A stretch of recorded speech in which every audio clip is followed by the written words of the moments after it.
Hi guys, welcome back to my channel. Please subscribe to my channel by clicking on the red subscribe button. Hi guys, I'm back again, and today I will continue to talk about my Afghanistan box camera that I built using an IKEA wooden shelf. If you have not watched that video on how I built the camera, you can click on the link on the top right hand corner. Right, so for the Afghanistan box camera, usually we will use photo paper as our negative. That means in this case, I'm using Ilford Multigrade RC paper. Multigrade means that we can control the contrast of the paper by use of different filters during darkroom printing.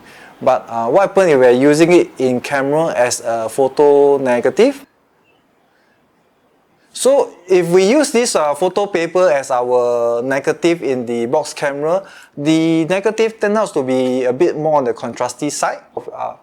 So I've read about how other people share their experience on trying to control, to tame down the contrast of the photo paper when using them in cameras.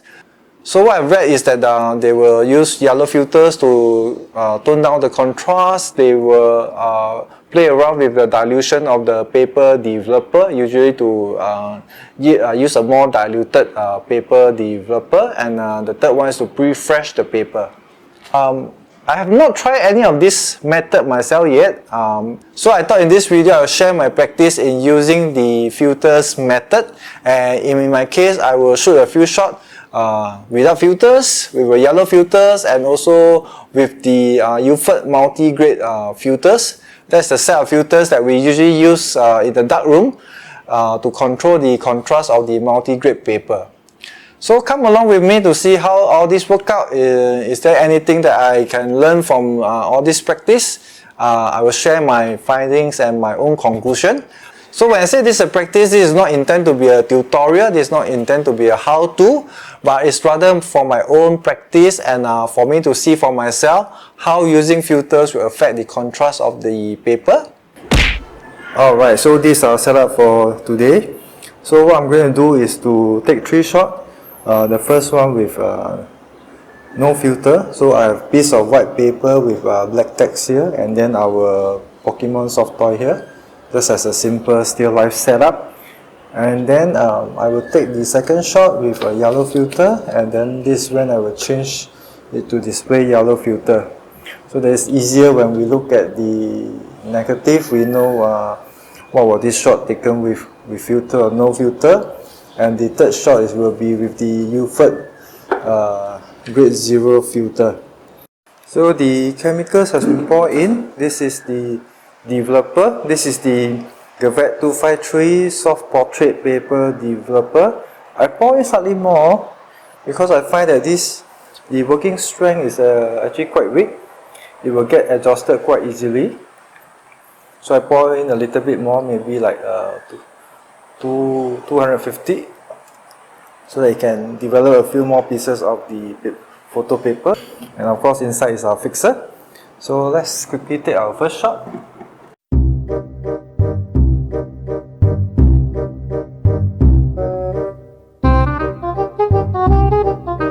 Okay, I've taken a reading. So I'm going to use f-stop f11 ISO 3 for the photo paper, and it measures 2 seconds. Right? The reason I'm using f11 is that I can get a longer shutter time.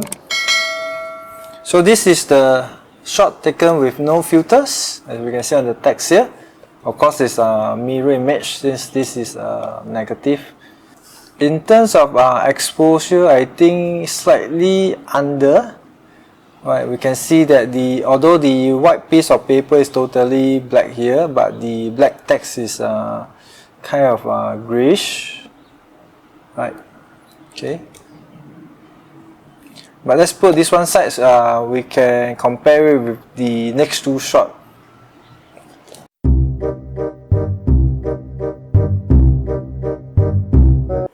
Okay, so what happens that I am using this yellow jar that I use for my RA4 reversal printing to act as the yellow filter. I've just tried the Kokin square filter, the yellow filter, but that seems to cut off a lot of light to the photo paper, resulting in a very light image on the photo negative. So I'm trying this one just to see the result. So based on the meter with the jar put over the light dome, is measuring f16 at 3.2 seconds. So I'm going to try that exposure and take a look at the result. So this is the shot taken with a yellow jar filter. I mentioned that I tried to use the Kodak square filter, but end up it was really underexposed, meaning I get a very fade image on the negative itself. I tried to compensate for quite a number of stops, but it still didn't turn out as good.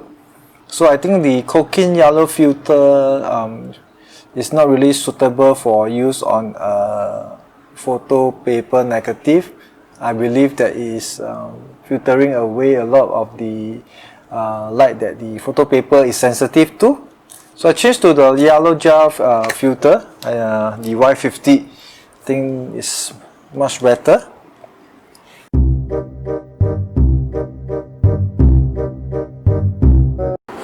Okay, our last shot is using this Ilford Multigrade filter. It's from this set of multigrade filter, contrast filter that we usually use in the darkroom for under the enlarger printing. So I'm trying to see if this grade 0 will help with the contrast control. Right, so again I will measure it over the light meter.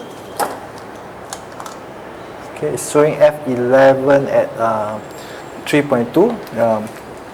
The light level has changed a bit because of the morning sun is covered by the clouds. So let's do the exposure per the meter. 1,000, 2,000, 3,000. And lastly, and this is the shot taken with the grade 0 filter.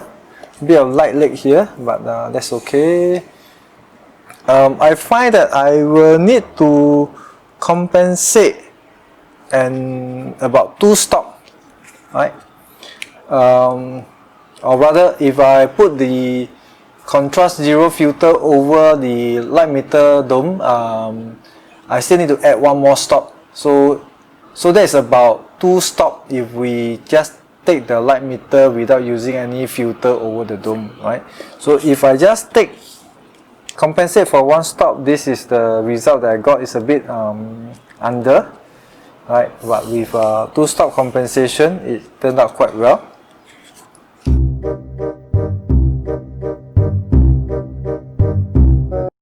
So now I have the 3 photo negative up on the wall. I'm going to take a photo of them to convert them to a positive. So we can see that on the left, first on the left is the photo taken with no filter, followed the one with the yellow filter, and the last one is the grade 0 filter, right? So there were some changes in the light condition when I took this, as now it's the morning, so the sun is still coming out and the clouds are also moving in and out. So there's some slight change in lighting condition, but I think this will give us some idea on how using filters will affect the exposure. So let's take a negative and then we can take a look at the result. So this is the positive that I took of the 3 photo negative, and I shoot all the 3 negative in a single shot so that it's easier for us to compare. Right. Okay. There's slight change in the light situation when I took the 3 shot. So it's not really a straight comparison, or not really a scientific and precise comparison, but just to, as I mentioned, it's just a practice for me to understand. It's always good to verify using your own paper, your own chemicals, your own shooting environment to see whether this really works for you or not. Okay, so the first on the right is the one taken with no filters. Okay, contrast is I would say medium to high contrast. The yellow filter is the one in the center. It seems to have toned down a bit, although you need to compensate. I think it's about 2 stop, right? Okay. The lighting condition between these two is a bit different because the sun has moved and then the shadow cast on the soft toy is also quite different. Yeah, but just to give myself a good idea, what if I use a yellow filter? The biggest lesson I learned is that I cannot use the cocaine square filter, yellow filter. I was using this, the yellow jar. Okay. The grade 0 is kind of nice. It seems to lower the contrast overall, right? No deep shadows and all that. Yeah. But again, you need to compensate for about 2 stop, right? So thank you for watching to the end of this video. My own conclusion is that if I'm shooting portrait using the Afghanistan box camera, I may not use the filter. I may try other methods of controlling the contrast because using a filters actually require more exposure time, and that may not be the best for a portrait setting. If I'm shooting landscape and such where still life and exposure time doesn't really matters, I may use the yellow filter or the grade 0 filters. So that is my own conclusion. I'll leave it to you to do your own testing and your preferred method of working. So as I mentioned at the start of the video, there are other ways to control the contrast, and the next one I will explore is pre-freshing the paper. That's not something I've done even when I'm doing darkroom printing. So if I were to do that, I will definitely make a video about it and share with you. Thank you so much for watching, and I'll see you at my next video. Thank you. Bye! Hi guys, we have come to the end of this video. Please like it, share it, and finally do subscribe to my channel, and I'll see you at my next video. Take care. Bye!